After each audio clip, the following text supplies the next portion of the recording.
सभी को नमस्ते। आप सभी का आपके अपने YouTube चैनल काल चक्र इतिहास की यात्रा में स्वागत है। साथियों, हमारा जो टॉपिक था प्राचीन भारतीय इतिहास को जानने के स्रोत, वो चल रहा था और इस पूरे टॉपिक को हमने 3 भाग में विभाजित किया है क्योंकि काफ़ी लंबा टॉपिक था। इसके 2 भाग पहले आ चुके हैं और तीसरा जो भाग है वो है विदेशी यात्रियों के विवरण। ये 3, पहला पुरातात्विक स्रोत, दूसरा साहित्यिक स्रोत और तीसरा विदेशी यात्रियों के विवरण। इन 3 स्रोतों से हमें प्राचीन भारत के इतिहास को जानने के लिए सामग्री प्राप्त होती है। मैंने विदेशी यात्रियों के विवरण वाले टॉपिक को एक डायग्राम के रूप में आपके सामने प्रस्तुत किया है, जिससे आपको समझने में काफ़ी सहूलियत होगी। साथियों, प्राचीन भारत में मुख्यतः 3 जगहों से यात्री भारत में आए थे। ये यात्री विभिन्न प्रयोजनों से, कोई व्यापार के लिए, कोई धार्मिक पिपासा शांत करने के लिए, कोई किसी आक्रमणकारी शासक के साथ में, इस तरीके से उनके आने के अलग अलग प्रयोजन थे। लेकिन उनकी साहित्यिक बुद्धि ने वहाँ जो भी देखा, जो भी समझा, उसको अपनी पुस्तक में लिखा और वे पुस्तकें या उन पुस्तकों के कुछ भाग आज भी हमें मिलते हैं और उन पुस्तकों से हमें तत्कालीन सामाजिक, धार्मिक, आर्थिक, राजनीतिक व्यवस्था के बारे में जानने की हमें जो जानकारी है वो मिलती है। ये जो यात्री हैं, इनको हमने 3 भागों में विभाजित किया है।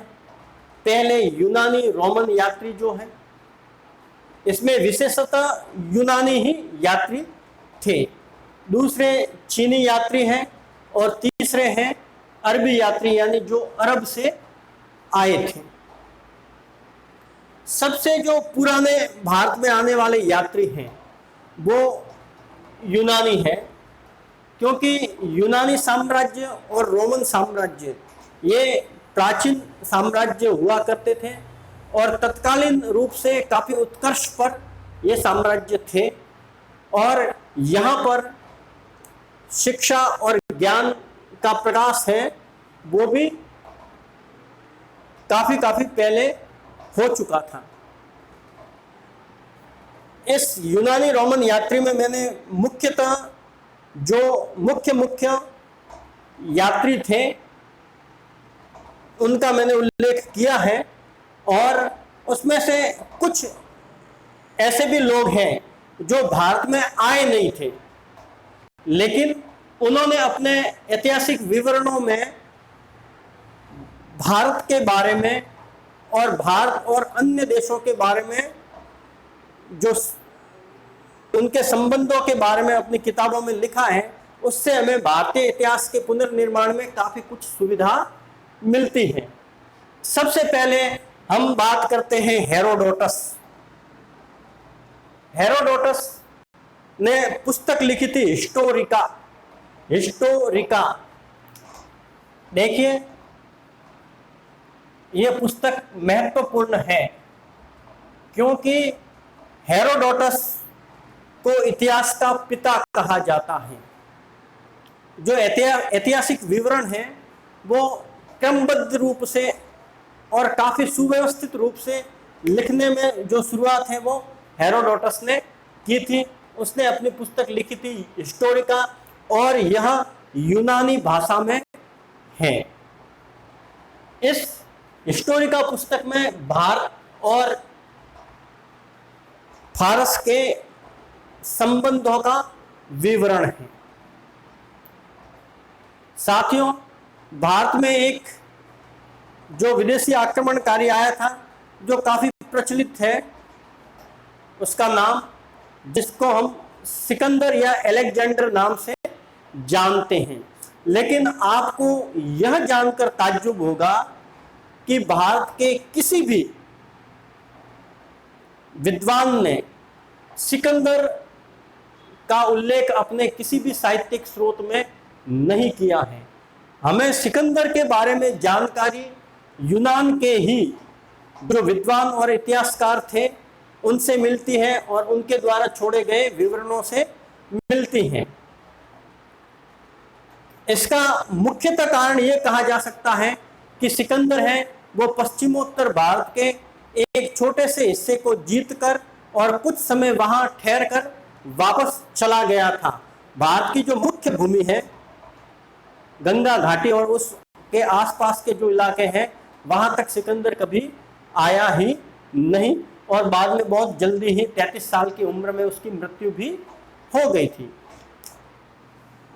ये नियार्कस, एरिस्टोबुलस वगैरह जो इतिहासकार हैं ये सिकंदर के साथ में रहते थे और इन्होंने सिकंदर के बारे में और सिकंदर के भारतीय क्षेत्रों पर आक्रमण के बारे में विवरण छोड़े हैं, जिससे हमें भारतीय इतिहास को जानने में जानकारी मिलती है।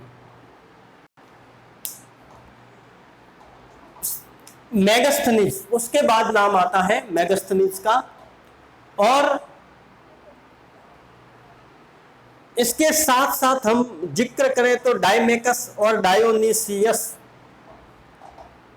ये तीनों ही राजदूत थे और तीनों ही मौर्य काल में विभिन्न शासकों के कार्यकाल में ये राजदूत के रूप में उनके दरबारों में आए थे।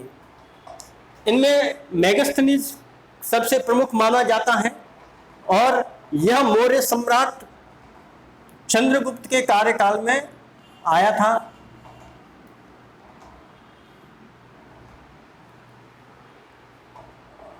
और यह चंद्रगुप्त के दरबार में 14 साल रहा था। इसको सेल्यूकस निकेटर जो यूनानी शासक था उसने चंद्रगुप्त के दरबार में भेजा था। डायमेकस चंद्रगुप्त के पुत्र बिंदुसार के दरबार में आया था और इसको सीरियन शासक अंतियोकस ने भेजा था। और तीसरा है डायनोसियस, ये सम्राट अशोक के शासनकाल में उनके दरबार में आया था। आप देखिए कि ये तीनों शासक हैं वो क्रमशः तीनों मौर्य शासकों के शासनकाल में आए थे। चंद्रगुप्त मौर्य जो है वो मौर्य साम्राज्य का संस्थापक था, उनका पुत्र बिंदुसार था और बिंदुसार का पुत्र अशोक था। अतः इसको हम क्रमशः याद कर सकते हैं, समझ सकते हैं। मेगास्थनीज, डायमेकस और डायोनीसियस। मेगास्थनीज को भेजा था निकेटर ने, सेल्यूकस निकेटर ने, डायमेकस को अंतियोकस ने और डायोनीसियस को मिस्र के शासक टालमी फिलाडेल्फस ने मौर्य दरबार में भेजा था। इसके अलावा हमें जो जानकारी मिलती है, एक लेखक है टालमी, जिसकी पुस्तक है ज्योग्राफी, बहुत ही प्रसिद्ध पुस्तक है। इसका निर्माण यूनानी भाषा में हुआ था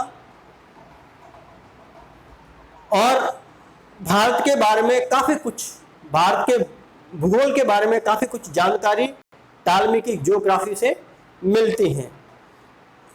एक शासक है प्लिनी, सॉरी शासक नहीं, लेखक है प्लिनी, जिसकी पुस्तक है नेचुरल हिस्टोरिका। नेचुरल हिस्टोरिका, आप ध्यान देना, हेरोडोटस की पुस्तक का नाम है हिस्टोरिका और प्लिनी की पुस्तक का नाम है नेचुरल हिस्टोरिका। ये लैटिन भाषा में लिखी हुई है। साथियों, आप पुस्तक किन भाषाओं में लिखी हुई है इस पर भी थोड़ा सा ध्यान देना, क्योंकि काफी एग्जामों में मैंने देखा है कि ये पूछ लेते हैं कि ज्योग्राफी कौन सी भाषा में लिखी हुई है, नेचुरल हिस्टोरिका कौन सी भाषा में लिखी हुई है। तो नेचुरल हिस्टोरिका लैटिन भाषा में, ज्योग्राफी टालमी की यूनानी भाषा में हिस्टोरिका हेरोडोटस की, ये भी यूनानी भाषा में लिखी हुई है। एक पुस्तक है पेरिप्लस ऑफ द एरिथ्रियन सी। इस पुस्तक के लेखक के बारे में कोई जानकारी नहीं मिलती है, इसका लेखक अज्ञात है, लेकिन इसमें जो जानकारी मिलती है वो इतिहास के पुनर्निर्माण के लिए काफी कुछ वक्त रखती है, अर्थात महत्वपूर्ण है। पेरिप्लस ऑफ द एरिथ्रियन सी में भारत के बंदरगाहों और उन बंदरगाहों से होने वाले व्यापार के बारे में हमें बहुत सारी जानकारी मिलती है। एक बात और छूट गई थी, मेगास्थनीज जो है उसकी जो पुस्तक है उसका नाम है इंडिका। ये भी महत्वपूर्ण पुस्तक रही है। वर्तमान में ये पूरी पुस्तक नहीं मिलती है, उसके कुछ हिस्से हमें प्राप्त होते हैं, लेकिन इससे मौर्य काल, मौर्य राजनीतिक, आर्थिक, धार्मिक, सांस्कृतिक, राजनीतिक व्यवस्थाओं के बारे में हमें बहुत सारी जानकारी प्राप्त होती है। ये यूनानी रोमन यात्रियों का विवरण था। इसके बाद में हम आते हैं चीनी यात्री। साथियों, चीनी यात्रियों में 3 महत्वपूर्ण माने जाते हैं, फाहियान, वैनसांग और इत्सिंग। इन तीनों में भी वैनसांग है वो सबसे महत्वपूर्ण यात्री माना जाता है। इनमें सबसे पहले फाहियान आया था, जो 4वीं शताब्दी में भारत की इसने यात्रा की थी। ये सम्राट चंद्रगुप्त विक्रमादित्य के शासनकाल में भारत आया था। हालांकि ये कोई राजदूत नहीं था और न ही कोई राजनीतिक व्यक्तित्व था। फाहियान और वैनसांग ये दोनों ही बौद्ध भिक्षु थे और बौद्ध तीर्थों की यात्रा के लिए और नालंदा जैसे विश्वविद्यालयों में शिक्षा प्राप्त करने के लिए ये दोनों आए थे। फाहियान चंद्रगुप्त विक्रमादित्य के काल में 4वीं शताब्दी ईस्वी में, और वैनसांग आया था सम्राट हर्षवर्धन के काल में, अर्थात 7वीं शताब्दी के पूर्वार्ध में वैनसांग आया था। फाहियान और वैनसांग ने यहाँ की सामाजिक व्यवस्था, धर्म, अर्थव्यवस्था आदि के बारे में बहुत कुछ लिखा है। और फाहियान भारत में 14 साल तक रहा था, वैनसांग 16 साल तक रहा था। इन दोनों ने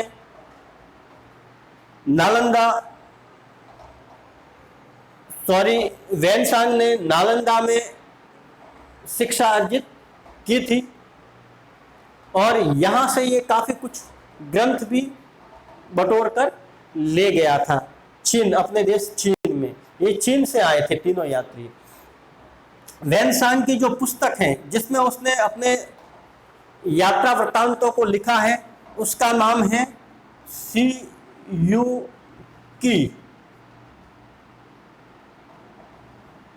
इस पुस्तक का नाम है सियुकी। और जो इत्सिंग है वो 7वीं शताब्दी समाप्त होने के वक्त आया था, अर्थात हर्षवर्धन के काल के बाद में आया था। और इसने भी यहाँ के समाज और अन्य के बारे में लिखा है। अब हम आते हैं अरबी यात्री। अरबी यात्रियों में 3 नाम सबसे ज्यादा आते हैं, अल-बरूनी, सुलेमान और अल-मसूदी। इन तीनों में भी अल-बरूनी सबसे महत्वपूर्ण यात्री माना जाता है। और यूं कहें कि अल-बरूनी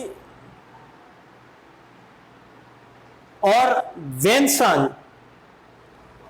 ये भारत में जितने भी यात्री आए थे उनमें महत्वपूर्ण यात्रियों की प्रथम पंक्ति में शुमार हैं। अल-बरूनी ने अपनी पुस्तक किताबुल हिंद, या जिसे तहकीक ए हिंद भी कहा जाता है, वो लिखी ये मोहम्मद गजनवी जो आक्रमणकारी था, उसके साथ में उसके आक्रमण के वक्त में 11वीं शताब्दी में भारत में आया था और ये बहुत बड़ा विद्वान था। अरबी, फारसी, संस्कृत, गणित, ज्योतिष आदि विद्याओं का जानकार था। भारत में आकर इसने संस्कृत सीखी। ये भगवत गीता से भी प्रभावित था और यहाँ के लोगों के बारे में, यहाँ की व्यवस्था के बारे में, यहाँ की राजनीति, धर्म वगैरह के बारे में बहुत ही गहराई से इसने अध्ययन किया और काफी कुछ ठीक ठाक बातें हैं उसने लिखी। अल-बरूनी 11वीं शताब्दी में आया था। इसके बाद में सुलेमान है। सुलेमान 9वीं शताब्दी में आया था और ये प्रतिहार और पाल शासकों के बारे में सुलेमान के लिखे विवरणों से बहुत सारी जानकारी हमें मिलती है। और 10वीं शताब्दी में अल-मसूदी आया था, जिससे प्रतिहार और राष्ट्रकूट शासकों के बारे में हमें जानकारी मिलती है, ताकि इतिहास का पुनर्निर्माण आसानी से हो सके। साथियों, प्राचीन भारतीय इतिहास को जानने के स्रोत, जिसको हमने 3 भागों में विभाजित किया था और आज तीसरा भाग था, वो आप सभी को बताया। धन्यवाद।